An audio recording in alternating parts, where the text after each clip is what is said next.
Nagaan Waaqayyoo hunduma keessaniif haa ta'u dhaggeeffattootaaf daawwattoota keenyaa kun TV Mdiyaa Logos akkasumas Reediyoo Logosidha. Har'a Egeree Itiyoophiyaa maal ta'uuf adeema mata duree jedhu boloota kuwas gidduutti qabadhee dhiyaadheera. Roobeeraaf gaafii akkasumas obboleessa koo Margaa Dabalii waliin xiqqoo ishee haara biyya keenya keessatti adeemaa jiru haala wal xaxaadhaaf biyyi keenya dukkana keessatti kuftee gidiraa keessatti kuftee kan jirtu hundumti keenya hin beekna.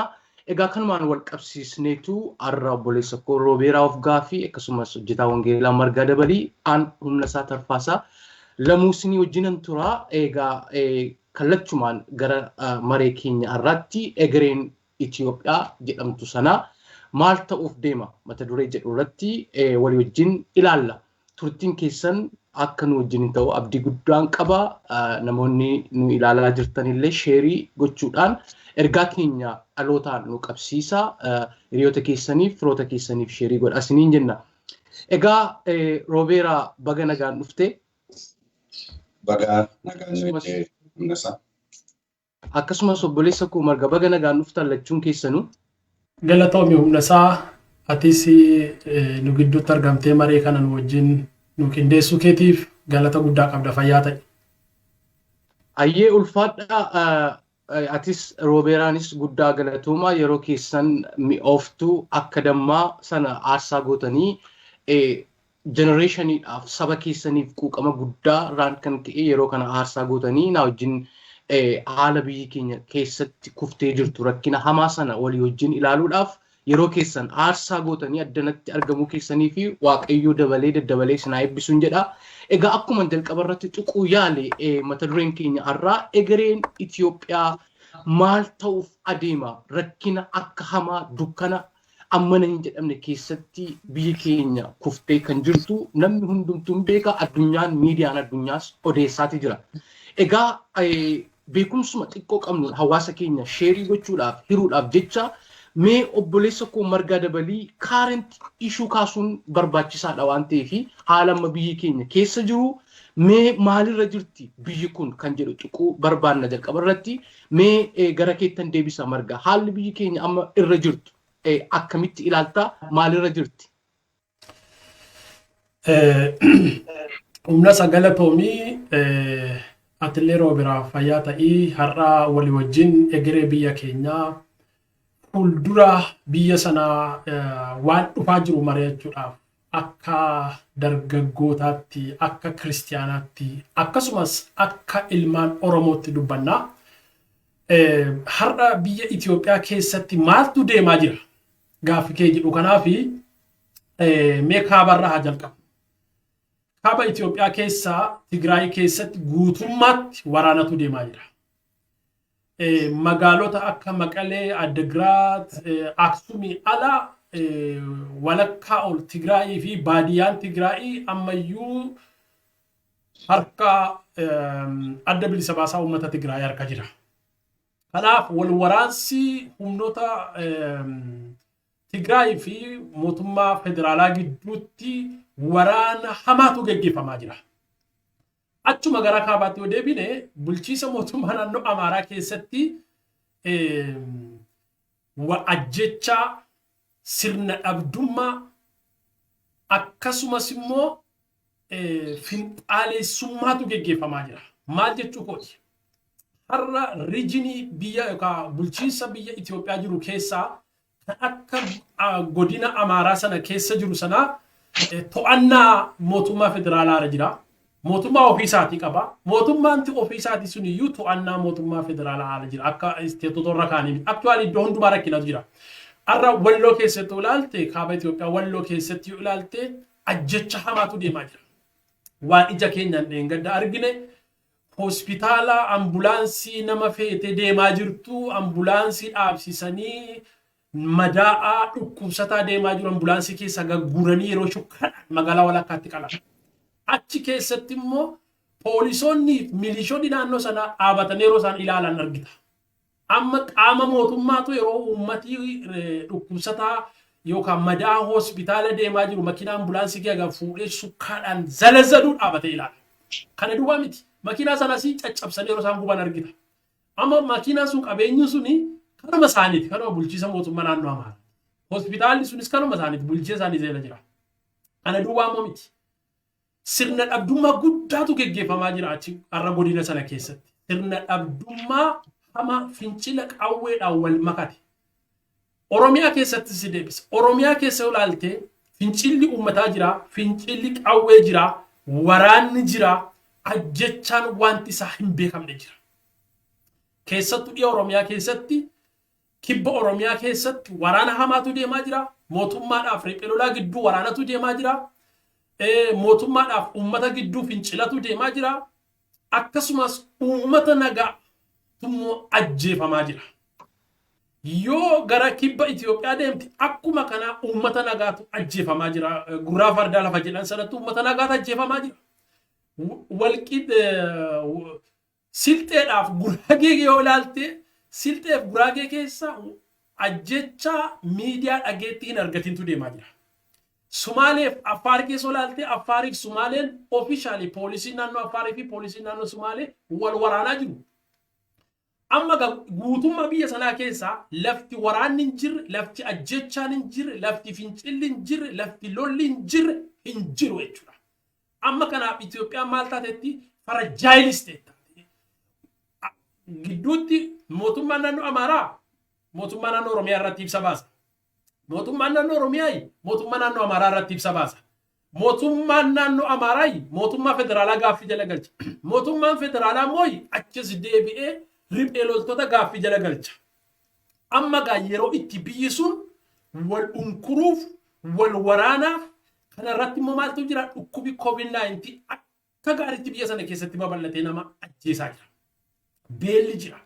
Waraanni biyya ollaa Sudaaniif Ijiptiin biyya sanaa waraanaan naannessanii ukkaamsanii sodaachisaa jiru. Walumaa galatti dinagdeen Itiyoophiyaa akka malee kufee jira.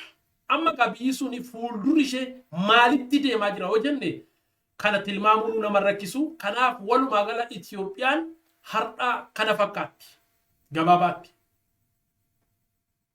Hayyee ulfaadhu marga Waaqayyo si haa eebbisu. Egaa akkuma beekamu kaabarraa jalqabee lixa qabatee amma bahaan kallattii arfaniini biyyi sun kufaatii guddaa keessa rakkina wareerama guddaadhaaf saaxilamtee jirti. Kanas milikkitawwan gurguddaa amma biyyattii keessatti ta'aa jiru qabatamaatti kan nuyi beennu keessumattiyyuu isa miidiyaarraa dubbatamu caalaayyuu qabatamaatti namoonni biyya sana keessa jiraatan lola hamaa keessa akka jiran egaa kan miidiyaallee dabalatee wanti inni jiru evidensiin jiru hundumti isaa gaafa walitti dhufu kufaatii hamaa keessa akka isheen jirtu biyyattiin barbadaa'aa kufaa akka jirtu kallattii garaagaraatiin argaati jirra. Egaa akka kiristiyaana tokkotti akka nama waaqayyo tokkotti akka dargaggoo tokkotti arra hubannaa kallattii namaaf kennuun barbaachisaa waan ta'eef maree keenya akkasumattiin itti fufna gara Roobeeraattiin achi ce'a. Roobeeraa egereen Itiyoophiyaa maal ta'uuf adeema? Mee asumaan kaarinti ishuu biyyattiin keessa jirtu amma haala qabatamaa biyyicha keessatti adeemaa jiru mee akkamittiin ilaalta Roobeeraa? Guddaa galatoomii humnasaa akkasumas margaa carraa kana argannee walii wajjiniin waa'ee mata duree kana irratti dubbachuudhaaf Waaqayyoon guddiseen galateeffadha. Akkasumas Logos TV guddaa galatoomaa isiniin jecha egaa qabxii tokko margaan amma haala biyyattiin keessa jiru irratti waa tokko tuqee dubbatee jira. Akkuma beekamu biyyi suni haala sodaachisaadhaa fi haala hamaa keessa akka isheen jirtu wantoonni guyyaadhaa guyyaatti dhageenyu wantoonni guyyaadhaa guyyaatti arginu waan baay'ee nama sodaachisuuf waan baay'ee nama rifaasisu keessa jirti jechuudha. Waggoottan sadan kana darban kana keessatti bara 2018 kaasee waggoottan lamaan duraan darban keessatti abdiin biyya sanarra ture karaa mootummaan isa ta'u wanti biyya sana keessatti mul'achaa ture biyyoota sanarra iyyuu darbee biyya alaa kana baay'ee dinqisiifachaa kan turan abdii guddaa kan irraa qaban biyyi sun waggaa lama gidduutti immoo deebitee biyya itti abdiin irraa kutatan taateetu mul'achaa jirti jechuudha. Kana maaltu fide jennee yoo ilaalle rakkoo amma margaan tuttuqee dubbachaa ture jechuudha. Lola hamaa kufaatii dinagdee biyyoota sana keessatti taa'aa jiranii jechuudha.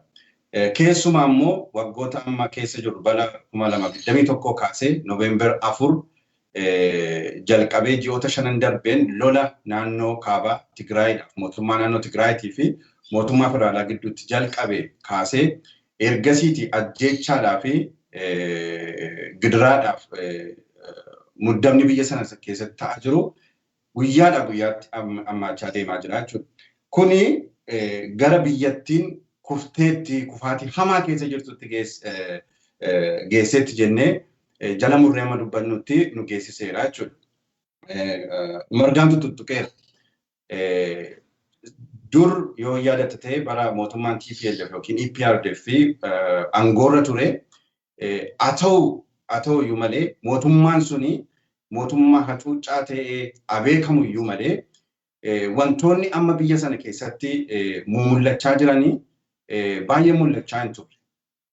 Jinoosaaydiin, maaskiilingiin akkasii, buqqa'insi akkasii mul'achaa hin turre jechuudha. Maani daayimeenshinii kana geeddaruu danda'e jennee gaafa xiinxallee ilaallu waan tokko tokkotti bubbuun nurra jira. Tokko mootummaan aangoorra jiru kuni aangoo isaatti gargaaramee dirqama isaa ba'aa jira. Mootummaan tokko biyya tokko geggeessuudhaaf, biyya nagaa qabdu geggeessuudhaaf, biyya dinagdeedhaan of ijaarte geggeessuudhaaf fi biyya dippiloomaasiidhaan of ijaarte geggeessuudhaaf sadarkaa sanarra jira jennee yoo ilaalle karaa hundumaatiin akka obboleessi koo Margaan dubbate feelerii ta'ee jira jechuudha. Biyyi tokko mootummaan tokko biyya tokko keessatti wantoota sadii barbaachisoo ta'anii uummataaf deliverii gochuu danda'utu irra jira. Inni jalqabaa securityidha. Mootummaan tokko uummata isaa nagaatti eeguu danda'u isaati jechuudha. Karaa kanaa yoo ilaalle wanti biyya sana keessatti Itiyoophiyaa keessatti naannoon akkuma amma Margaan dubbate ija diimeeffatanii wal ilaaluudhaan wal ajjeesuudhaan akka nama mootummaa caasaa tokko jalatti ijaaramee jiru osoo hin taane akka biyya adda addaatiin walirratti ka'uudhaaf lola qindeeffatan irratti guyyaadhaa guyyaatti labsii walitti baasuudhaan lola hamaa keessa galanii jiru jechuudha. Inni kun mootummaan karaa security uummata biyya isaatii eeguudhaa fi kufeeraa akka nuyi jennu nu dandeessisaa jechuudha.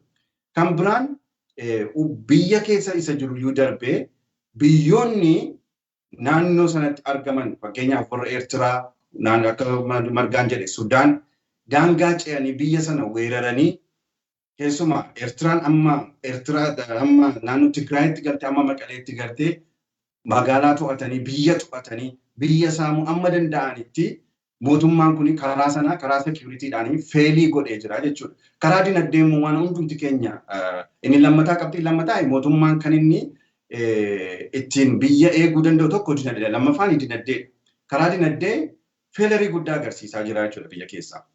Yoo ilaalte namni waan nyaatu dhabee biyyarraati Oromaatii keenyatti bilbilu hin dhageenya jireenyi qaalii ta'ee mootummaan miindaa kaffaluu dadhabee maaliif waraana keessa galee jira waan ta'eef karaa dinagdee illee kufeeraa jechuudha. Kan sadaffaan mootummaa iddoo isaatti eeguu kan danda'u dippiloomaasiidha. Karaa dippiloomaasii biyya alaas yoo kana yoo fudhatte wanta nuyi ilaalaa oolluudha guyyaadhaa guyyaatti jechuudha. Kufaatii hamaa keessa jira jechuudha. Amma Itoophiyaan biyya suni biyya diigamuudhaaf qarqarra jirtu kan nu dandeessisu akka nuyi jennu nu dandeessisu wantoonni baay'een guyyaadhaa guyyaatti ta'aa jiranii baay'ee waan nama sodaachisu biyyi suni firaajaalii keessa jirti jenna. Irrayyuu darbee amma Misiritti deemanii waa'ee laga Abbayyaa wajjin torban darbe yoo ilaaltaniitu ta'e Misirillee lola akka Itoophiyaa wajjin jalqabuudhaaf Abbayyaa kana wajjin wal qabatee yoo Itoophiyaan bishaanii kuufama kana dhaabuu baattee lola irratti baneetti amma labsii baasutti illee geessee jirti. Kanaaf biyyi suni walumaa galatti yaaddoo guddaadhaa fi kiraayisisii guddaa keessa jirti jedheen yaaduma kanatti dabaluu barbaada humna isaa. Hayyee ulfaadhu Roobeera yaada baay'ee bal'aa kaastee achuma keessaa kan baay'ee poointii goonee Margaanis tuqaa wal fakkaataa baay'ee kaastanii keessumatti dhimma dippiloomaasii biyya bakkee keessaa luusii godhaniiru abaniiru kisaaraa guddaa keessatti kufaniiru. Jarmaniin fudhata biyyoota baay'ee piilarii taatee ikoonoomii biyya sanaa amma tokko sappoortii gocha biyya amma keessa jiru dabalatee biyya isin keessa jirtan illee dabalatee yerootti dippiloomaasiin hirkatti bishaan ta'e dadhabe kufe keessa jirama. Egaa mee gara tuqaa keenya waliigalleerraa biyyattiin kufaatii guddaa keessatti horiizontaalii akka isheen barbadaa'aa jirtu, kufaa jirtu, caccabaa jirtu.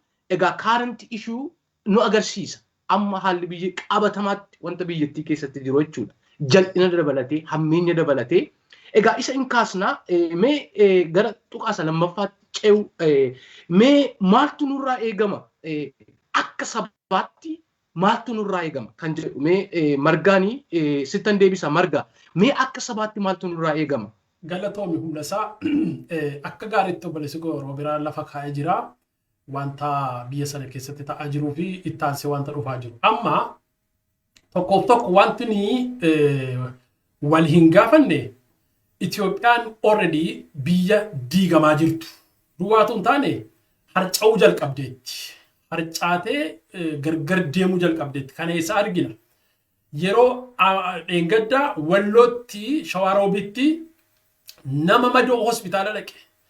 Hospitaala nama deemaa jiru makiina ambulaansii konkolaataa hospitaalaa keessaa gadi fuudhanii shukkaadhaan zalazalalee ajjeesanii Oromoo 8 ajjeefne yeroo sirban. Amma yeroo sanachi dhaabatanii kidhanii Oromoo 8 ajjeefne irra jedhanii aadatan sirbanii warri kaan hin gammada jechuudha. Akkasuma kan kana fakkaatus iddoo biraattis yeroo Amaarri ajjeefamu kan gammadus jiraachuu danda'a. Amma biyyi suni sadarkaa waliin jireenyaa akka hin danda'amnetti yookaan akka baay'ee ulfaataa ta'etti madeessiteetti. Kana duuba maaltu jira? Seenaa hamaatu jira. Kan amma seenaan Itiyoophiyaadhaa yoo wal nu lolchiise malee, yoo wal nu nyaachise malee takka tokko nu. Sababi isaa arma muraatu jira. Jilba muraatu jira. Siqilee muraatu jira. Kumaatamaan miliyoonaan namoota ajjeefameetu jira. Seenaan sun yookaan araaraan hin xumuramne yookaan seeraan hin xumuramne. Tokko. TPLF waggaa 27 hangoo biyya sanaa dhuunfatee waan barbaade murteessaa ture keessatti nama hedduu ajjeese, nama hedduu dhabamsiise. Sunis yookaan sirnaan hin xumuramne yookaan seeraan hin xumuramne. Gadoo biraadha. Sadaffaa inni amma ta'aa jiru immoo gadoo kan biraadha. Amma egaa seenaa irratti gocha kaleessaa irratti gochi har'a yeroo dabalamu abidda irratti beenzila dabalu abidda irratti beenzila dabaludha. Kana hundumaa yeroo ilaaltu biyyi sun akka biyyaatti itti fufti. Yoo biyyi sun akka biyyaatti itti fufti taate atam goone walii wajjin jiraanna. Har'a yoo ilaaltan yeroo uummati Tigraay hammi sun ajjeefamu guyyaa saafaa yeroo hammi sun rashanamu uummati Amaaraan sirba qawwee dhukaasa. Gaafa Maqalee galle jedhan gaafa namni hammi sun dhume jedhan namni qawwee qabu hundumtuu baaridaar Gondor keessaa gadi bee qawwee dhukaase. Har'a yeroo Oromoo amma sana ajjeesan Oromoo 8 ajjeefne hin qalleen zalazalle jedhee yeroon sirbuun kan harka rukutu tokko. Yeroo reeffa sana makiinaa kee gadi guutotanii shukkaadhaan waraanaan maal jedhani kaani waraanii ittiyya tokko jedhe. Kana duwwaamin ebentuutti gocha kana fakkaatutti ijoollee qeerroo qabee poolisiin gaafa addabaabaa itti baasee reebuu jalqabu gideloo jedhanii iyyan. Isaan gammachiisuuf jedhee poolisiin sun achitti ijoollee sana gaafa rashanu inni iyyanii sirban. Amma uummati sadarkaa kanatti wal ajjeesee walitti sirbee walirratti geeraru kun dhuguma walii wajjin biyya tokko keessatti lammii biyya tokko ta'ee waliin jiraachuu hin danda'a. Kanaaf maaltu nurraa eegama? Gaaffii keettan deebi'a. Wanti nurraa eegamu Itiyoophiyaas already failed state, fragile state. Amma garri itti qabanii Itiyoophiyaa badiirra hambisa waggaa 3 dura maaltu jedhamaa ture? Itiyoophiyaa diigamsarraa hambifnaa, Itiyoophiyaa badiisarraa hambifnaa, Itiyoophiyaa sanarraa hambifna jedhee hayyoonni Oromoo, qabsaa'onni Oromoo, illiitiin Oromoo sanatti duule. Har'a Itiyoophiyaa sana bira dabarteetti. Itiyoophiyaa diigamsarraa hambisuu, Itiyoophiyaa kufaatirraa hambisuu inni waggaa 4 waggaa 3 baranaa dura yaadamaa ture suni already Itiyoophiyaan daandii sana jalqabdeetti. Kanaaf nuyi akka Oromootti of ittisuudha amma. Oromoon akka Oromootti walii isaa malee waan biraan qabu. Oromoon inni ba'aa, inni dhiyaa, inni kaabaa, inni kibbaa wal ittisuudha. Sababi isaa amma biyya sana keessatti kanaan dura dubbadheera ji'a tokko dura. Kanaan booda Itiyoophiyaa keessatti abbaan nama ajjeesuuf abbaan nama ajjeesus iyyuu beekamuuf hin taa'uu jenne dubbannee turre. Maaliifan kana jedha? Sababiin kana jedhuufi waraanni har'a Tigraay keessa jirus, waraanni har'a Amaaraa keessa jirus, abiddi har'a biyya ollaatti Sudaanii boba'us, inni Sumaaleef Affaar keessa jirus, inni Kibbati keessa jirus, hundi isaa walitti qabamee dhufe Oromiyaa keessatti xumuramuuf deema abiddi sun. Kana gaafa waraana Tigraay labsaniin dubbadheen. Volkaanoon har'a Tigraay keessa didichu kun Oromiyaa irratti gad dhangala'a. Abiddi sun Oromiyaa dhufuusaa hin hafu jedhee tokko jedhe. Kana kan godhu maayini Oromiyaan handhuura biyyattii keessa jirti. Dinagdeen biyya sanaa Oromiyaa keessa jira. Magaalli guddittiin biyyattii handhuura Oromiyaa jirti. Ibsaan biyyattiin qabdu hundumtuu Oromiyaa keessaa ba'a. Albuudi biyyattiin qabdu hundumtuu Oromiyaa keessaa ba'a. Okay? Sabi biyyattii keessa jiru hundumtuu kan inni sodaatuuf kan inni jibbu Oromoodha. Isa weennin gogaa kootiif na jibbuudhe. Amma qabeenya isaaf jedhanii hundumtuu gara Oromiyaatti godaanuuf deema. Kanaaf wal waraansi kun mass killing guddaa yookaan genocide guddaa gaggeeffamuuf deema. Sun immoo hundumtuu dhufee manneesaa Oromiyaa keessa dhaabbachuuf deema. Oromoon sana keessatti hunda caala dhumuudhaaf deema jechuudha. Balaan sun hundumtuu uummata Oromoo qaqqabuudhaaf deema.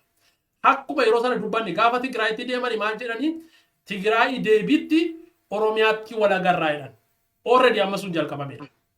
Har'a waraanni Shaabiyaas, waraanni Federaalaas, waraanni adda Amaaraas, waraanni adda Oromiyaas hundumtuu gara Wallaggaatti fe'amaa jira. Gara Gujiitti gara ammi tokkos fe'amaa jira Booranatti. Amma egaa waraanni dilli sun hundumtuu achitti deema. Gadoon jira. Rakkoon seenaa jira. Rakkoon dinagdee jira. Dhukkubni jira. Jibbi jira. Kana hundumaa yeroo itti fidde ilaaltu Oromoo irratti jiguuf deema ba'aa ulfaataatu. Kanaaf akka Oromootti yaaduu qabna muni. Kanaan booda waa'een Itiyoophiyaa already nyaatamuu jalqabdeetti Itiyoophiyaan. Oromoon akka Oromootti of ijaaruu, wal tiksuu, of tiksuu, naannoo isaa eeggachuu, Oromoon sagalee tokkichaan hiriira tokkicha seenuu qaba. Amma jaallannee miti jechuudha. Haalatu nu dirqisiisa. Uummati Oromoo of ittisuudhaaf, jiraachuudhaaf, uummata Itiyoophiyaa wajjin jiraachuudhaafis, waliisaa wajjin jiraachuudhaafis, yookaan lammii biyya tokko ta'e waliin jiraachuudhaaf, yookaan ollaa gaarii ta'e waliin jiraachuudhaaf, uummati Oromoo of ittisuudhaaf hammaa jalqabee qophii barbaachisu hundumaa gochuu qaba. Illiitonni Oromoo, abboonni amantii, abboonni siyaasaa, qabsaa'onni, illiitonni saba kanaa ammaa jalqabanii keezii Oromoo sadarkaa UN'tti, sadarkaa mana maree eegumsa addunyaatti, sadarkaa guutummaa biyya lafaatti ol kaasanii hin dubbatan yoo ta'e, kana beekanii qophii hin godhan yoo ta'e, wareegami ulfaataan dhufu nu mudachuuf deema. Tokko balaan biyya sana keessa jiru waraansi inni dhumaa ittiin godaannisi cimaan ka'amu immoo Oromiyaa keessatti ta'uuf deema. Kanaaf of ittisuudhaaf uummati Oromoo hamma jalqabee itti yaaduu qabaan jedha galatoon. Hayyee ulfaadhu marga Waaqayyoo siyaa eebbisu yaada bal'aa kaastee gara Roobeeraatti ituun ceeniin tura. Roobeera maaltu nurraa eegama?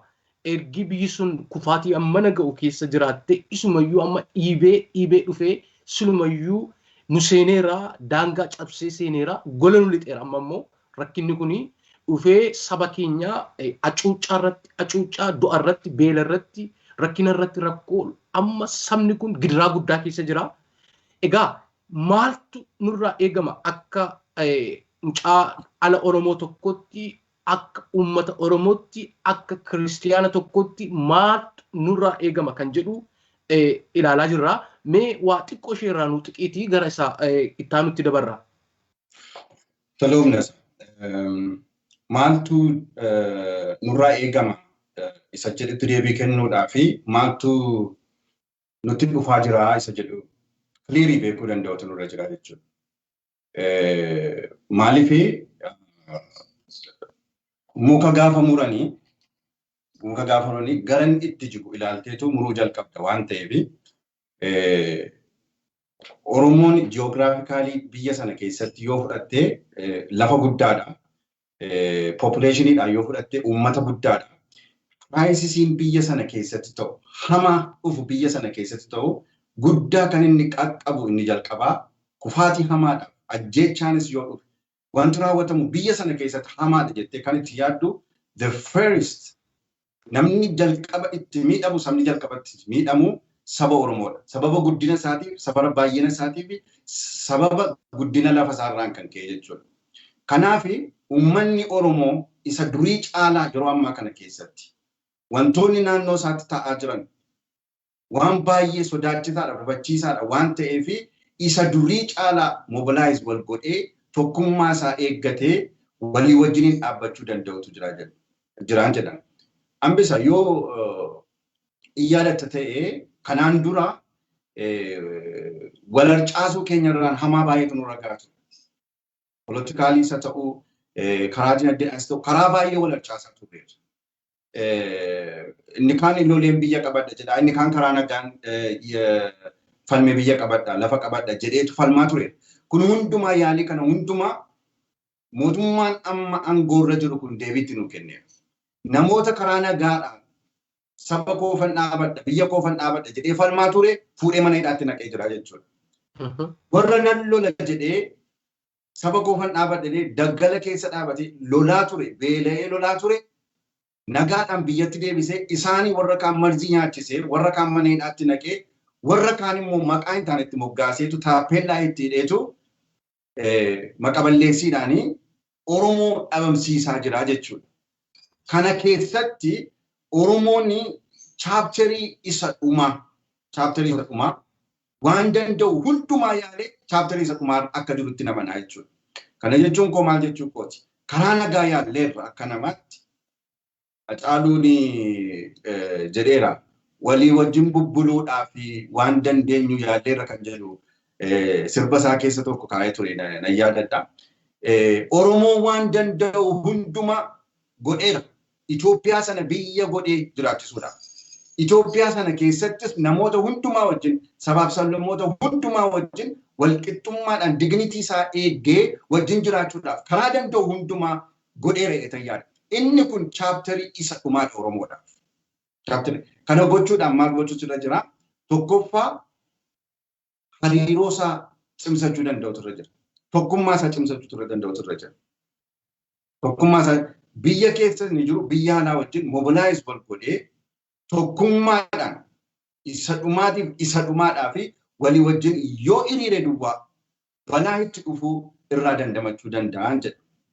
Kanumatti dabaluun barbaade obboleessi koo sirriitti ibseera. Ayyee Roobeera hedduu galatoomii wanta baay'ee poointii ta'e guddaa kaastaniitu lamaan keessanii ulfaadhaa Waaqayyo sinaa eebbisu. Humna Oromoo dhabamsiisuudhaaf mootummaan kun rafee bulaan jiru ammayyuu cabsuudhaaf, ajjeesuudhaaf. Kanaaf maaltu nurraa eegama isa jedhuu fi of tiksuu isa margaan tuqe baay'ee murteessaadha. Of qopheessuunis baay'ee murteessaadha amma gara qabsootti gara maalis haa ta'u Oromoon keellaa isaa ijaarrachuu qaba, daangaa isaa sararachuu qaba, nageenya isaa eeggachuu qaba. Waldaa keessa kan jiru, waldaa ala kan jiru Oromoon tokkummaa jabaa ta'e qabaachuutu irra jiraata. Akkuma obboloonni koo Roobeeraanis margaanis tuquu yaalan jechuudha. Egaa kana duwwaa miti beektu diina ofii fira ofii adda baasanii beekuun murteessaadha yeroo kanatti. Diina ispeeshaalii yeroon kun yerootti diinni dhangala'ee Oromiyaa keessa qabatee jirudha. Kanas kan inni dhaqee adibuudhaaf miti, gubuudhaaf, ajjeesuudhaaf, balleessuudhaaf, diiguudhaaftu deemaa jira. Kanaaf uummanni keenya kiristiyaanonni even waldaa keessa iyyuu seenamaa jiru jedhama amma. Waldaa keessa kiristiyaana fakkaatanii, amanaa fakkaatanii seenanii basaastummaa kan hojjetan hedduutu jira. Kana irratti sabni Oromoo qabsaa'utu irra jiraata. Diinaaf fira ofii adda baasuun murteessaadha. Yeroo baay'ee kriitikaalii uummata Oromootiif ta'edha waan ta'eef. Egaa humna keenya cimsachuun murteessaadhaan jedhaanis. Humna nuti qabnu amma magaala keessaa humna xiqqootu jira. Humna eenyummaasaa, aadaasaa, safuusaa, Oromummaasaa eeggatee jiru. Humni jira magaala keessa jechuudha. Humna kanaa wajjin tokkummaa qabaatanii isa daggala keessa jiru cimsachuu, utubuu, gargaaru tokkoof tokko carraan Oromoon qabu amma ishee shana duwwaadha. Kana duwwaadha. Tokkummaa keenya jabeeffannee wanta ofirkaa qabnu wanta daggala jiru sana utubuu tumsu deggaruudha. Carraan Oromoo kanadha kana booddee jedheen akka kottillee kana yaadachuudha. Amma Oromoon akka waliigalaatti waa'ee Itoophiyaa irraanfachuu qaba. Waa'ee Itoophiyaa amma Oromoon gargaara. Tokkoof tokko ituu mana koorraa ibiddi garmalee boba'uu waa'ee mana isa kan biraa yaaduun irra hin jiraatu. Jiraachuudhuma biyya sanaatiif Itoophiyaa biyya jedhamtu jiru yoonni kun jiraateedha. Yoo Oromiyaan kun jiraateedha. Kanaaf daangaa keenya sararachuu, daangaa keenya eeggachuu, tokkummaa keenya eeggachuu fi firaaf diina keenya adda baasnee beekuun nurra jiraata. Yeroo ammaa kana jechuudha. Egaa Itoophiyaan Oromoodhaaf wabii miti kana booddee. Wabiin ilmaan Oromoo, wabiin ala Oromoo tokko, biyya Oromoo tokko kana booddee tokkoof tokko Oromoodhaaf quuqamee daggala keessa kan jirudha wabiin ilmaan Oromoo. Kanaaf kana jennee bira dabarraa mee obboleessa koo margaattan dabarsaa. Amma waa'ee naannolee kaasuun murteessaadha. Waa'ee naannolee akkamittiin diinni nu ilaalaa akka jiru. Diinni naannoo biraa naannoo keenya akkamittiin ija akkamiitiin akka inni ilaalaa jiru. Isa kaasuun murteessaadha. Akkamitti ilaalaa jiru. Yaaddoo guddaa keessa seennee hin jirru. Maal gochuu nurra jiraata? Mee waa'ee naannoo kaasna. Naannoon Amaaraa maal fakkaata? Ilaalcha maalii nuuf qaba? Akkamittiin nu ilaalaa jira? Saba garraamii, saba haammataa kana, saba dhuguma isa jedhame garaan sabadhaa dhiigaa du'aa yeroo dheeraadhaaf waggaa 100 oliif dhiigaa buqqaa amma kana mee akkamitti marga gara margaattan deebisaa. Mee waa'ee naannoo kana tuquun barbaachisaadha marga. Galatoomii humnasaa yaada baay'ee kaaftaniittu siin lamaan iyyuu ulfaadhaa. Maaltu nurraa eegamaa gaaffii isa jalqabaa irratti dubbanne irratti mee yaada tokko dabalee gara waa'ee naannoleettii fi mootummaa amma federaalaa jedhamu kana gidduu jiru irratti dubbadha. Wabiin Itiyoophiyaa kanaan booda Oromiyaadha malee Itiyoophiyaan kanaan booda Oromoodhaaf wabii ta'uu hin dandeessu. Sababi isaa ka'umsinti dubbii kanaayyuu waggaa 3 dura Oromiyaa keeyake. Amma Oromiyaa wiirtuu biyya sanaati. Oromiyaa keessatti nagaan booromnaan Itiyoophiyaa duwwaamni gaanfa Afrikaatu boora'e. Kana muuxannoo qabsoo Oromoo waggoota 87 darbanirraa baranneerra. Itti dabalata waggaa 3 baranaa yeroo biyya sana keessa namni dhuunfaadha hamma qondaaltotaa fi aangaa'ota abboota siyaasaa illiitota qabsaa'otatti hundumtuu Abiyyiin faarsee Oromootu dide. Sababa Oromoon dideef mootummaan kunis sadarkaa sanatti ce'e. Oromoon immoo sababa dideef qaba. Kana duwwaa miti. TPLF iyyuu silaa ija jabaatee waraanaatti hin galtu turte isaanis waraanatti hin galan turan. Kanaan dura TPLF aangoo hundumaa sassaabdee itti laattee Maqaleetti deebitee galteeti. Gaafa uummati Oromoo mootummaa kana finciluu argu Maqaleedhaa deebi'anii Finfinneetti deebi'uudhaaf waraana jalqaban.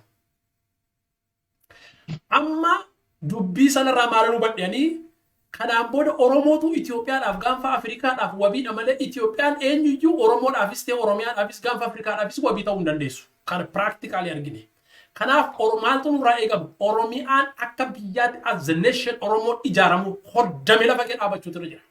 Tokkummaan Oromoo humna waraanaanis taanaan, dinagdeenis taanaan, siyaasaanis taanaan, dippiloomaasiidhaanis taanaan, miidiyaa, whatever uummati Oromoo akka saba tokkotti waltumsee ijaaramutu irra jira. Ijaaramee wabii Itiyoophiyaa yookaan wabii gaanfa Afrikaa ta'utu irra jira. Kana practically waan argame kana uummata addunyaa amansiisuudha. Uummati Oromoo sadarkaa sanatti yaaduudha. Humna isaa, dandeettii isaa, yaada isaa sadarkaa sanatti ceesifachuudha. Kanaan booda Itiyoophiyaan Oromoofis hin taane Itiyoophiyaan mirga Oromoo dhiibdu, Itiyoophiyaan Oromoo xinneessitu hin jiraattu. Hin jiraattu amma dhabamarra geesseetti. Kanaaf Oromoon Oromiyaan akka jabaachuu achirraa ka'eenan gaaffii keessa darbu. Regional statein biyya sana keessa jiru yookaan mootummoonni naannoo attamitti Oromiyaa laalu. Hundi isaanii Oromiyaa even amma kan sidinku biltiginnaanii paartii tokkicha ilaalta tokkicha nama tokkichaan hoogganamuudha. Garuu biltiginnaan Amaaraa fi biltiginnaa Oromiyaa gidduu wal dhibdetu jira. Biltiginnaa Oromiyaa fi warra kaan gidduus quuqaatu jira. Maaliif ta'a kun? Hundumti isaanii itti gaafatama jiru kanas balaa deemaa jiru kanas kan isaan waraanuuf deemaa jiranis jaruma kana. Amma election isaan jedhan kun waraanni bilisummaa Oromoo isaan himatan suni amma dhaabate dheengadda dhumaatii namoota baaboo gambeelletti ta'e sana booda dhiisan amma isaan sana kan nu ajjeesaa jirus kan nu lolaa jirus bilchiginnaa Oromiyaati jedhan. Amma duraanii uummata Oromoo maqaa sana rakkaa turan. Amma bilchiginnaa Amaaraa bilchiginnaa Oromiyaatu maqaa walitti kennee wal rukuta. Kan ammoo si'a lamaan sadan jalqaba aktiivistoon isaaniitu wal arrabsuu jalqabe miidiyaa Facebook irratti. Lammaffaarratti ibsa walitti baasuu jalqaban. Inni sadaffaan kan hafee qawweedhaan wal seenuudha. Yeroo bilchiginnaan Oromiyaa bilchiginnaan Amaaraa qawween wal seentu inni gaasa dhumaate jechuudha. Sanata kulma waan hin hafne. Sababi isaa yeroo bilchiginnaan Oromiyaa kaleessumtii ibsa baasanii miseensumti bilchiginnaa Oromiyaa kan walloodhaa yeroo isaan paarlaamaa dhaqanii achitti hoggana isaanii Abiy Ahmediin gaafatanii inni immoo paarlaamaa keessa taa'eeti eeyyam ta'eetti dubbata. Inni immoo bilchiginnaa Amaaraa ta'eeti jara sanaaf deebii kenna. Silaa inni bilchiginnaa Oromiyaa ta'ee deebisu yookaan immoo akka sanatti dubbachuutu irra ture. Yookaan giddugaleessa dhaabatee yaada araaraa gamaa gamanaa fidee dhiyeessu biriijii riqicha ta'ee jara sana lamaan walitti fiduutu irra ture. Inni garuu maal godhe ammatuun jaallatiin gara lafa garaa isaatii isa dhugaa ilaalcha isaa ishee dhugaa eenyummaa isaa ishee dhugaa ishee sana ta'e maal jedhu teolojaanoonni yeroo hundumaadhaa. Eenyummaan Yihudaa isheen dhugaa gaafa birrii bira geessu mul'atte. Duruma iyyuu hattuu ture, hataa ture korojoo isaanii keessaa. Garuu gaafa korojoo keessaa horiin dhibdu Yihudaan gaafa waan butu dhabu horiin gaafa dhumtee jettu warri Fariisota dhufanii kunoo birrii 30 sii qabnaati Yesuusin nu kennennaan dabarse kenne. Hattuu ture duruma eenyummaan isaa isheen dhugaan achitti mul'atte. Eenyummaan muummicha ministeeraa inni kanaan dura namni baay'een dubbachaa ture dheengadda paarlaamaa keessatti Amaaraaf dhaabbachuusaa bilchiginnaa Amaaraa ta'uusaa eenyummaan isaa isheen dhugaa paarlaamaa keessa taa'ee bilchiginnaa Oromiyaa arrabsu namoota gaaffii gaafatan sanaaf akka sanatti xiqqeessee arrabsuudhaaf dheekkamsaaf aariidhaan deebisuusaa eenyummaa isaa ishee dhugaa ishee sirrii mul'ise jechuudha. Sana booda maaltu ta'e bilchiginnaan Amaaraa lafa jiru goraadee fudhatee billaa fudhatee qawwee fudhatee wallootti duule jechuudha. Barbadeessuutti kee jechuudha. Maaliif hamilee argate humna argate. Amma waraanni kanaan booda ta'u bilchiginnaan sunis isa kan akkuma waan jechuudha. Akkuma Yugoslaaviyaan dhumarratti isteetotatu wal keessa seeni qawweedha. Amma humni poolisii Oromiyaa Amaaraa by the way Amaarri poolisiin Amaaraadha makanaayizidii ta'eera. Har'a yoo agartan poolisiin naannoo yookaan humni addaa naannoodha matarasii dabarsee qabachuu hin danda'u. Seera biyya sanaatu jedha. Kilaashii qaba, dullaa qaba, yoo cimee daangaa irratti matarasii qabata. Inni iyyuu lakkoofsaan beekamaadha. Bileen ifaa baachuu hin danda'u. Akka biroo laaltan waraanni addaa Amaaraadha. Dish qabaata, moortera baata, meeshaa gurguddaa waan waraanni biyya tokko baatu baata. Makanaayizidii ta'eera jechuudha. Attamitti immoo makanaayizidii ta'e waraanni sun Birigeedii Minilik, Birigeedii Teediroos, Birigeedii Abaluu. Maal dhaadannoon isaanii immoo maa inni dhaadannoon isaanii immoo seenaa abboota keenya durii irra deebine raawwannaadha. Amma waraanni Amaaraa akka sanatti ijaaramee hamma sanatti hidhate sun dhuguma poolisii Oromiyaa wajjin deemuu danda'a waan turre arginu. Lammaffaa meeshaa waraanaa Tigraay keessaa saamame qabeenya waraanaa Tigraayitti waraanuudhaaf guurame hundi isaa harka isaaniitti kennan. Amma muummichi ministeeraa waa tokko fincii tokko kenneera dheengadda. Humni addaa Amaaraa kuni waraana biyyoolessaa Itiyoophiyaa iyyuu ta'uuf deemaa liqimsi jedhe. Amma yoo humni addaa Amaaraa akka sanatti waraanni ijaarame sammuu sanaan ijaarame maqaa sanaan moggaafamee dhufe yoo waraana biyyoolessaa Itiyoophiyaa ta'e maal gochuudhaaf deema uummata biyya sanaa? Tigraay maal gochuuf deema? Oromiyaa maal gochuuf deema? Oromiyaa keessattis meeshaa xixiqqaatoo malee warra hidhatan jiru. Kanaaf mootummoota naannoo kan biraa gidduu mootummoota naannoo federaala gidduu mootummaan sun amma attamitti biyyi sun maaltu nurraa eegamata attamitti waliin jiraanna bira dabarree amma mootummaan sun biyya sana kanaan booda dubbii kana qabuu danda'a? No. Kanaan booda Abiy Ahmed diktaataris ta'ee ittiin fufu yookaan immoo elekshinii geggeessee mootummaa dimokiraataas ta'uus hin danda'u. Bilchiginnaan Itiyoophiyaa bulchuu hin danda'u. Dubbii amma jiru kanas dhaamsuu hin danda'u. Harkaa beera already. Mootummaa bira darbee, poolisoota naannoo bira darbee, milishaa bira darbee uummati cuubeedhaan wal ajjeesuu jalqabeera. Abbaa nama ajjeesaa jiru hin beeknu. Mootummaan amma muummichi ministeera maal jedha dheengadda? Tigraayin seennee konvenshinaalii waarii injifannee garuu riphee lolaa dadhabne. Kanaaf iyyuu maal goonedha afaan inni itti haasa'uun shimmik tawaagii jechuun riphee lolaa jechuudha. Riphee lolaa nusilee injifnee adda waraana 8 irraa dhiyaa fi kaaba Itiyoophiyaa keessatti waraana geggeessaa jiru jedhee haasa'a. Ibsa kenna beeki. Mootummaan riphee lolaa leenjisee bobbaase jechuun ilaawaa tokko jira. Riphee lolaani kan inni riphu mootummaa jalaa ripha. Mootummaa jalaa riphee hawaasa keessa dhokata. Kanaaf iyyuu hawaasi sun isaaf da'oo isaati bosona isaati waan ta'eef gara uummataa goreetii mootummaa waraana. Riphee lolaan mootummaa immoo gaafa mootummaan riphee lolaa leenjisuu jalqabu riphee lolaan mootummaa immoo istiraakcharii mootummaa keessa taa'ee biiroo mootummaa keessa taa'ee birookiraasii mootummaa keessa taa'eeti uummata ajjeesa. Maaliif inni kan inni tiksu mootummaa sana uummata sana mootummaa irraa tiksa. Riphee lolaan immoo mootummaa uummata irraa tiksa. Okay?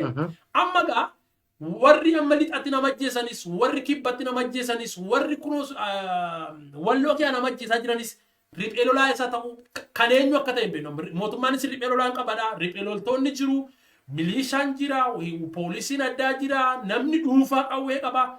Sadarkaa kanatti biyya deemteen namni kun namni hamma kana harkisaa dhiiga dibatee gumaadhaan laaqame biyya sana tasgabbeessuu danda'u. Maaliif abbaa irree ta'uu hin danda'u? Tokko abbaan irree yoo xinnaate irree isaatiin biyya tasgabbeessuu danda'a. Uummati waa lamaaf abbaa irree jaallata. Amanee fudhata. Abbaa irrummaa isaa fudhateeti jala bulaa. Eertiraa fudhadha. Eertiraa keessatti Isaayyaas abbaa irree waggaa 30 bulchaa jira. Garuu uummati Eertiraadha. Maaliif amanee fudhate Eertiraa keessatti namni guyyaa saafa nama qalee hospitaala kee nama fuudhee nama ajjeesaa jiru. Uganda fudhadha. Museveniin akka kana waggaa 30 ol bulchaa jira. Uummati Uganda kan inni amanee Museveniin fudhateef nagaa ofiisaati mirgi nama tokko irra ejjetama. Akka sabaatti garuu akka biyyaatti garuu dantaan biyya sanaa in eegama. 2. Nagaa nama dhuunfaa eegamee dantaa biyyaatti eegama. Arra yoo ilaaltan Itiyoophiyaan dantaan Itiyoophiyaadhaa akka Itiyoophiyaatti dantaan Itiyoophiyaan qabdu dhiitamee sarbamee jira. Akka nama tokkotti mirgi namootaa irra ejjetamee wabii hin qabu namni biyya sana keessatti. Kanaaf itti fufuu hin danda'u. Already jaalannes jibbines jijjiirame dhufuun dirqama ta'eera. Yoo biyya sana akka biyyaatti itti fufsiisuu barbaadan jijjiiru. Mootummaa sana jijjiiru, nama sana jijjiiru. Unless otherwise namni hamma 100,000 miliyoonaan walajjeesutti eegama yoo ta'e inni gaasa dhumaa nagaa walitti dhaammachuudha. Gaafa Hayilamaariyaam Dassaaleny aangoo gadhiisee keewosiin amma kanaan uumamne. Gidiraan amma kanaan uumamne amma garuu kanan dhufe kanaaf kana fakkaata sin jedha dhiifama nan dheeresse humna samaa ekinan keessan. Ulfaadhu galatoomi margaa yaada bal'aa kaastee keessumatti iyyuu sabni Oromoo jala muree beekuu kan inni qabu ilaa amma jarri kun walitti galagaluu isaanii waan hin hafneedha. Ta'aa jiras keessumatti immoo uummanni keenya yeroo kana saba kan biraadhaan du'aa jira. Jibba isaanii clearly keessumatti iyyuu biyya alaaf biyya keessa iddoo lamanuuti wal fakkaata. Dur biyya keessatti ture amma immoo gara biyya alaatti duula isaan torban lamaan darbe keessumatti iyyuu sooshaal miidiyaa irra deemaa ture namoonni keenya tokko argitaniitu jedhee yaada. Lafuma Oromoon jirtutti Oromoo balleesse kan jedhudha. Fuutee jirta dhaqi rileeshnshiippii dhaqiitii ijoollee durbaatiin isiniif iiziidha. Dhiira Oromoo tokko yoo argitan ajjeesaa kan jedhu sadarkaa kanarra ga'anii jechuudha. Isa meeshaadhaan rukutan, isa shukkaadhaan mucaa namaa akka sareetti waraananii dhiiga dhangalaasanirraa darbee dhaqii rileeshnshiippii wajjiniin uume hariiroo uumiiti dhiira Oromoo dargaggeessa Oromoo tokko biyyee nyaachisee kan jedhu sadarkaa jib amma egaa daaspooraan biyya alaa jirtan baay'ee of eeggannoo guddaa gochaa riistooraantii Abashaa dhaquu dhiisuu Abashaa maa wajjin walitti dhufeenya kamii kutuu dhiisuu yeroon kun yerootti sabni keenya kallattii garagaraatiin du'aa jirudha. Du'uu hin barbaannu kana booddee. Baduu hin barbaannu kana booddee. Of eeggannaa guddaa gochuun diina keenya adda baasuu wanta jedhu. Silumayyuu mootummaan kun mootummaa giraawundii hin qabne soba irratti kan ijaarame. Raajii sobduudhaan kan ijaarame. Propagaandaa sobaatiin kan ijaarame. Mootummaa humna hin qabne. Mootummaa sobaa ta'uusaa ragaan hedduun nu agarsiiseera. Ila amma mee jeeshan duddubattiin isin deebisa. Jeeshan irraa yeroo Tigraay wajjin mootummaa walitti bu'uuf ka'ee jalqaba wal ceepha'uu jalqaban. Geetaachoo Raddaa achi taa'ee Maqalee taa'eetu as isa kana rukutaa inni sun achi taa'eetu wal rukuchuu jalqaban. Isa lammaffaa irratti isa margaan kaasa sooshaal miidiyaa jalqabe. Sooshaal miidiyaadhaan wal rukuchuu jalqaban. Isa sadaffaa lola warratti banan jechuudha. Kun the same thing in happening da. Hinta. Kanaatiif sabni keenya baay'ee of eeggachuu uummata kanarraa uummata safuu hin beekne uummata ajjeesi qali Oromoo argitee jennaan waraani wajjin hariiroo uumi akka iddoo sanaan ga'eetti lubbuu isaa keessaa baase jedhee keessaa gadi baase immoo Oromoodha ajjeesi jedhee maqaa nuuf hin laatamne nu waamee shukkaadhaan garaa keessa nu tarsaasanii nu ajjeesaa jiru. Kanaatiif of eeggannoo guddaa keessaaf alaan gochuun nurra jiraata. Keessaaf alaan daasfooraan keessaaf alaan. Robeera sittan deebi'a mee waa'ee naannootiin wal qabsiisee mee Robeera waa xiqqoo nu tuqiitii gara kan biraatti isa dhumaatiif maree keenya goolabuudhaanii tuqaa isa dhumaa kaasna. Atoo waan baay'ee dubbattanii waan baay'ee kabaree gootaniitu waa xiqqoo tokkotti dubbadha itti dabaluu barbaada. Beektaa jarri kun amma Itoophiyaa keessa naannoo baay'eetu jira. Naannoo Oromiyaa jira, naannoo Somaalee jira, naannoo Tigraay jira, naannoo baay'ee turan Affaartu jira. Garuu maaltu naannoo hundumaa keessaa Amaara kanatti honnee itti horee isa jedhu beekuu danda'utu nuuf ta'a. Waggaa 27 jarri kuni amma EPRDF taayitaarra turretti lafa isheen jirtu iyyuu hin beeknu turre nuti. Har'a waa tokko ilaalaa ture sila. Kolonee tokko jira naannoo Amaaraatii kan wanni jedhu tuttuqanii dhaqanii Birishaanguliitiin maal jechuutti kaanii Birishaangulii xiyyaadhaan nama darbataniitu haadha ulfaa ajjeesanii garaa keessaa mucaa baasanii mucaa nyaatuu jedhan. Yoo takkee warra aangoorra jirutu kana dubbata. Kun maal godhaa sabiif sabni akka wal nyaatu kan gochaa jiru isaanii jechuudha.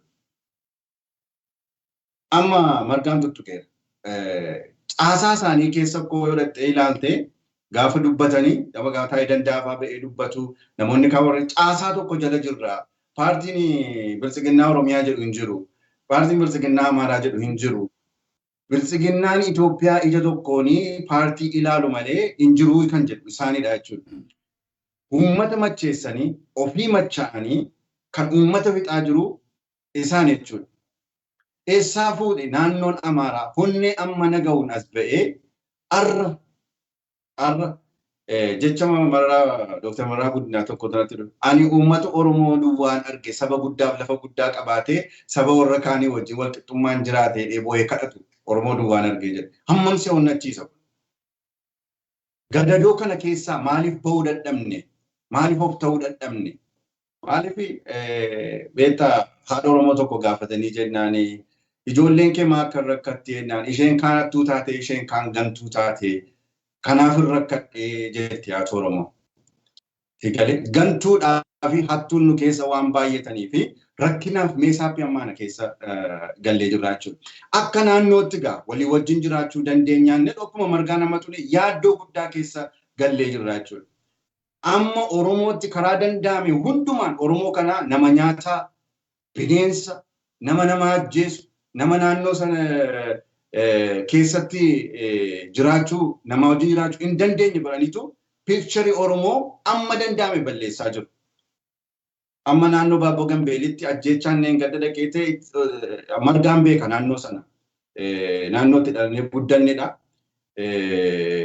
It is very lafa namni nama nagar lafa uummata waa'ee siyaasaa hin beekne magaalaarra kiiloomeetirii meeqa fagaatee jiru. Dhaqanii achitti ajjeesanii akka waan Oromoon nama ajjeesu Oromoon nama nyaatutti piikcharii hin taane baasaniitu gara addunyaatti dhiyeessanii Oromoo kana akkuma tama dubbachaa jirtu saba nama ajjeesu godhaniitu mul'isaa jiru jechuudha. Kana keessatti maal goona nuyi? Of eeggannee diinaaf akkuma sila jette diinaaf fira keenya barree ofii keenya duwwaarraa faccifnee naannoo keenya Waaqayyotu nuu kenne baay'ee. Namni tokko namoota wajjiniin jiraachuu nama ajjeesuu nurra hin jiru. Israa'eel yoo fudhatte Filisteemii si'a tokko dubbachaa ture paastorii tokko lafa Israa'el Waaqayyotu nuuf kenne waan ta'eef daangaa Israa'el irra meetirii tokko nama darbee dhufne waan humna dandeenyu hundumaan ittisneetu biyya keenya eeggannaa jedhan. Oromoo irraa kan eegamuu qabus kana jechuudha. Kiristaanas ta'u, Islaamas ta'u, eenyus akkuma sila jettee hidhanneessa ta'u karaa dandeenyu hundumaa nu miidhuudhaaf attaakii nu gochuudhaaf kan nuuf hundumaa hidhannee of eeguu danda'utu nurra jira jechuudha. Kanaaf biyyi suni biyya hamaa naannoon amma walii hojii jinosaayidii guddaadha. Warra amma dubbachaa jiran kuni awwaala waggaa 150 diigameef. Amma maqaan namatti kennan Bilishaangul nama nyaata, Oromoon nama nyaata. Isa abbootiin isaanii dur jechaa turanii revival godhaniitu amma kaaniitu ittiin honnee godhatanii muummichi ministeeraa honnee kenneefi biyya sana waan akka ofiin bushaa jiranitti naannoo hundumaa goolanii saba hundumaa goolanii olaantummaa kaleessaa bittaa kaleessaa fi eenyummaa kaleessaatti abii jala dhokataniitu achitti deebi'uuf jiru waan ta'eef haalli nuyi amma keessa jiru akka naannootis yaaddessaadha waan ta'eef nuyi uummanni Oromoodhaaf kan dhaamnus yoo jiraate hidhannoodhaan isa ta'u karaa dandeenyu hundumaa lafa keenyaaf eenyummaa keenyaaf afaan keenyaaf aadaa keenya tiffachuudhaaf tarkaanfii kamiyyuu fudhachuu danda'utu nurra jiraan jedhan. Ulfaat Roobeera galatoomi Waaqayyo si haa eebbisu Roobee yaada bal'aa kaastee egaa dhaamsi keenya uummata geergoo sanarraa of eeggadhaa jennaan uummata Oromootiin cimsaa dallaa keessan ijaarradhaa tokkummaa keessan jabeeffadhaa ittiin jenna wal tiksaa of tissaatii uummata geergoo sanarraa of eeggadhaa jennaan gara isa ittaanutti dabarraa eenyummaa mootummaa kanaa mee akkamittiin ibsuu dandeenya? Mootummaan kun mootummaa diimokiraataa ta'uu hin danda'a in future. Mee akkamittiin ilaalta Margaa? Mootummaan kun mootummaa diimokiraatawaa ta'uu hin danda'a moo abbaa irree jennees mee akkamittiin ilaalta kana Margaa? Mee waa xiqqoo irraa nu tuqiitii gara sagantaa keenya goolabuutti adeemna. Galatoomii jalqabanii dubbadheerraa irra hin deebi'e ammas. Mootummaan kun dimokiraata ta'uus hin danda'u, abbaa irree ta'uus hin danda'u. Lamaansaa ta'uu hin danda'u. Akka inni itti dimokiraata ta'uu hin dandeenyetu filannoodhaan biyya sana filannoo geggeessee biyya sana dimokiraatessee aangoo kennuu akka inni itti hin dandeenyetu already waraana keessa jira. Amma paartiin biyya bulchaa jiru biltiginnaanii Oromiyaa keessa waraanatti jira. Karaa Amaaraa Sudaanii wajjin waraanatti jira. Tigraayii keessatti waraanatti jira. Kibba keessatti waraanatti jira. Kanaaf filannoon tiyyuu hin geggeeffamu. Kana jala muraa beeku. Filannoon tiyyuu Itoophiyaa keessatti geggeeffamu hin jiru. Utuu filannoon geggeeffamees jarri kun nuyi nama yakka waraanaa godhaniiru jedhamanii sadarkaa addunyaatti sadarkaa ICCtti Jeneevaatti maqaan isaanii dhahamaa lafa jirutti filannoo dimokiraasii geggeessuu hin danda'an. Lama, abbaa irrees ta'an itti fufuu hin danda'an. Sababi isaa seenaa biyya sanaa dagachuu hin qabnu beektaa. Itiyoophiyaan waggaa 150 har'aa bara Eertiraan kolonii Xaaliyaanii jala turte, bara Sudaaniin Ingilizii jala turte, bara Keeniyaan Ingilizii jala turte, bara Sumaaliyaan Xaaliyaanii jala turte, Ingilizii kaan immoo Ingilizii jala turte, bara Faransaay Jibuutiin Faransaay jalatti kolonii jala turte. Naannoo sana gidduu sanatti Itiyoophiyaan hin koloneeffatamu jettee fardaaf eeboodhaan Xaaliyaanii waraantee biyya ishee walabummaan eeggatte. Okay? Tokko kana seenaa kana jira. Waggaa 150 booda immoo ummati Oromoo naga'ee garbummaan dide garbummaa hin dideen fincile. Kanaaf jijjiiramni ta'ee Abiy Ahmed waan fudhate. Jalqaba ummati Oromoo mallasaadhaan morme siin fudhadhu hin dideen itti cimee morma qabee achirra TPLF Maqalee itti gaafa naquun kun dhufe. Inni kuni waa yeroo itti darbee yaalaa jira beektaa.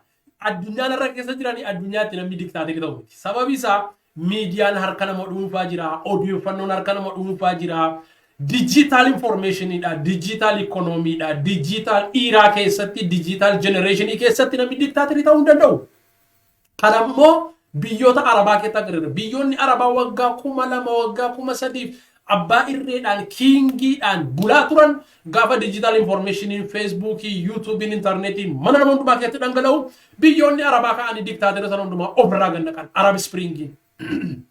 Itiyoophiyaa keessattis at the same time kanuma ta'e. Kanaaf kanaan booda namni Itiyoophiyaa keessatti abbaa irreen taa'ee yaadu gowwaadha inni. Baay'ee siyaasaan beeku. Amma nama jibbuuf siyaasa beekuun gargari. Namni baay'een mootummaa makana waan jibbuuf arrabsee jibba malee siyaasa beeke miti. Siyaasa beekuuf nama jibbuun garaagara. Kanaan booda Abiy Ahmed abbaa irree ta'uu danda'u. Hin hawwe. Kiingii ta'e akka Haile Sillaaseetti akka Minilikiitti yaadee akka isaanii fakkaachuu seenaa isaanii kakaasuu akka isaaniitti aaktii keessattuu Haile Sillaasee baay'ee keessa inni. Amma inni duumessa roobsee bokkaan roobsee Haile Sillaasee tokko jedha. Kana duwwaa miti amma warri Raastafariyaaniini Haile Sillaaseen bokkaa biyya keenya dhufee waan roobsee fedhanii sagadu. Amma utuu diktaaterummaa yookaan abbaa irrummaan milkaa'ee fi namni kun akkuma Haile Sillaaseedhaati iddoo aarsaa ijaarrachuuf deema jechuudha. Keessattuu raajonni har'a nama adoochan sun raajota namicha kana ta'anii akkuma Elizaabeet raajuufiif deemu jechuudha. Waa lamatu deemaa jira biyya sana keessatti. Uummati biyya sana keessa jiru akka dhugaan hubanne kan godhe waa lama. Tokko soba propaganda holola sobaati. Attention divertii irratti hojjetan namichi yeroo hundumaa. Paarlaamaa keessa taa'ee yeroo namni sabi asii wal nyaachuu jalqabu ani kunoo duumessa roobsee ani kunoo bokkaan roobse kunoo Gojjamiif bokkaan roobsaa jira Amaaraa bokkaan roobsaa jira jedha. Silaatii utuu nama sammuu qabu fayyaa ta'e Oromiyaa lafaa iddoo hundumatti abidda kaasanii bobeessaa jiran sanarratti roobsuu bokkaatuu danda'e. Maaltu jira amma yeroon kun yeroo makariis miti yeroo qonnaas miti maal godha bokkaa yeroo kana Amaarratti roobe min Ingilizii kan qabu jechuudha. Dhugaas immoo miti waansa. Lammaffaan raajota sobduuti. Raajonni sobduudha gaaf tokko lubii fiqiruu dubbata asumarratti akka Anesteejiyaa amma yeroo dookteriin yeroo dhanna kee muree operaasyoon godhee si qaluu jalqabu utuu sana sin godheen anesteejiyaa si waraana. Anesteejiyaa adda fudhattee booda of wallaaltaa hin duutaa sanaan booda si qalee waan barbaade si godha. Raajonni sobduudha sobaan anesteejiyaa nama waraana. Anesteejiyaa tumis warra abii isimiti ilma keetu biyya kana bulchaa jedhan. It is very impossible waan hin fakkaanne. Anesteejiyaa sobaa warra nama adoochan. Kanaaf uummati biyya sanaa react gochuu dadhabe har'a. Sababitti namni react gochuu dadhabeef gurra isaarra sobati iyya, waldaa kee sobati iyya, alaa miidiyaarra sobati iyya, mana keessa nama holola sobati iyya, propagaandaati iyya. Asirratti toleeraan dhumarratti nu waa yaadachiisu waa hiriira deeggarsaa bilbila Waashingiitii teendisii bilbilamee isa mude tokko nuuf ta'e musaafan dhiisaa. Sobaa fi akka horiitti nama bituu irratti hojjetanni.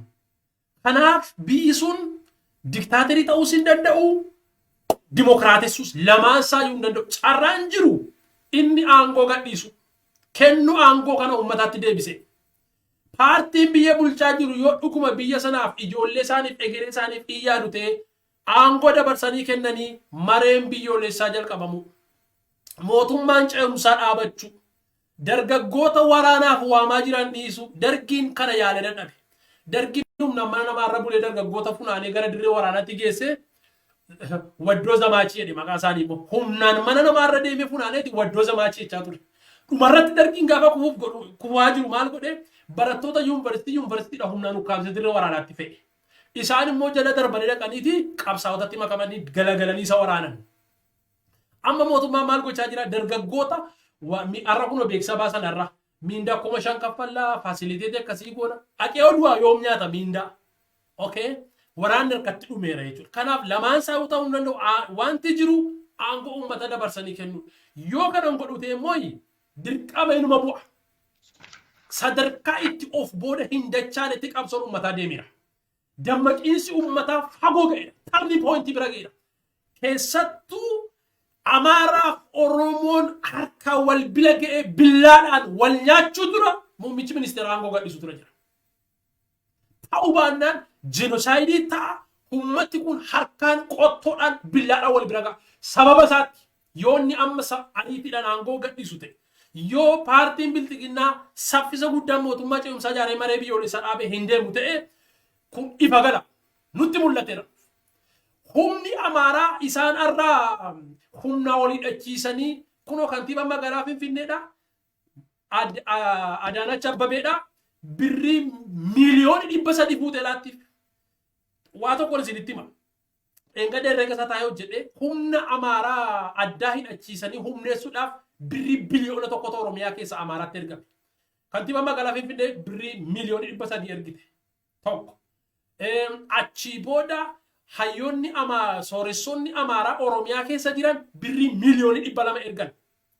miliyoonii 500 mootummaan federaalaa birrii miliyoonii 200 erge 700 warri biyya Amaaronni biyya bakkeef biyya keessa jiran namooti dhuunfaa walitti fudhananii miliyoonii 300 birrii biliyoonii tokkotu humna addaa Amaaraa hidhachiisanii waraana biyyoolessaa Itiyoophiyaa gochuudhaaf Amaaraatti ergame. I guarantee you. Humni Amaaraa har'a hamma kun baajate hammi kun meeshaan hammi kun itti naqame kuni meeshaa sana qabsaa'otatti kennee baqata. Arguuf jiraatu attamittidha. Gaafa mangistuun Finfinneedha Zimbaaweetti baqate waraanni Itiyoophiyaa walakkaa miliyoonatu Tigraayiif Eertiraa keessa ture.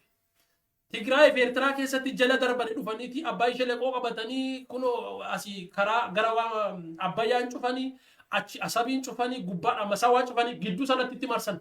Qawwee gadee baqate hammi sun. Qawwee qotee bulaatti kenne hidhannoo taankii maaloo hundumaa gatee baqate. Qawween gaafa nuti Tigraay ergine kun mataa miilli isaa dhabisa gaafa sana waraanni dargeechitti gatee baqateedha. Okay. Waraanni Eertiraa hamma irraatti kan inni ittiin Itiyoophiyaa waraanaa jiru qawwee hidhannoo dargiin gaafa sana achitti gatee baqateedha. Ganduma keenya amma magaalaa Najjoofa Mandiifaatti agarreen taankii isaan gatanii baqatan. Kanaaf warri kunis kanuma godhu. Deeggarsa uummataa malee erga siyaasni kufe, erga dinagdeen kufe, erga dippiloomaasiin kufe, erga uummati dide mootummaan itti fufuu hin danda'u. Abiy Ahmed uummati dideera. Si dide jedhe biltiginnaa. Kanaaf aangoo uummataaf kennu aangoo gadhiisu. Yoo dide immoo ICC kortiitti dhiyaachuu waan namni sun jala xumuramee dhumeera. Kanaaf kanumaan dubbadhaan dheereseen fakkaadha dhiifama maayikinan keessa. Ulfaadhu marga galatoomii yaada bal'aadha kaastee I think carraan Oromoon qabu tokkoof tokko ila reality lafa jiru already namichi kun kara nagaa kara filannoo nagaa kara maalii jechaatu warri biltsiginnaa warri PP kuni ofiiseetii immoo qaama kan biraa hidhachiisti ofiiseetii isin hidhatti dargaggeessa qeerroof qarree dirree waraanaatti erguu barbaadde. Qeerroof qarreen immoo hi'inkoo jedhee dideera akkuma margaan tuqe jechuudha. Eessaaniyyuu kana booddee humni isaa lamsheera hin jiru caccabeera. Kanaaf carraan Oromoo qabu tokkoof tokko jedhe agartuu ilaalaa kana ofiisaatii hidhaa hiikaa saba kan biraadhaan kara nagaa jedha. Isa hidhatee jiru Oneeg Shanee jedhetu by the way Oneeg Shanee wanti jedhamu hin jiru. Ani dhageessin beeku wanta akkasiis hin jiru.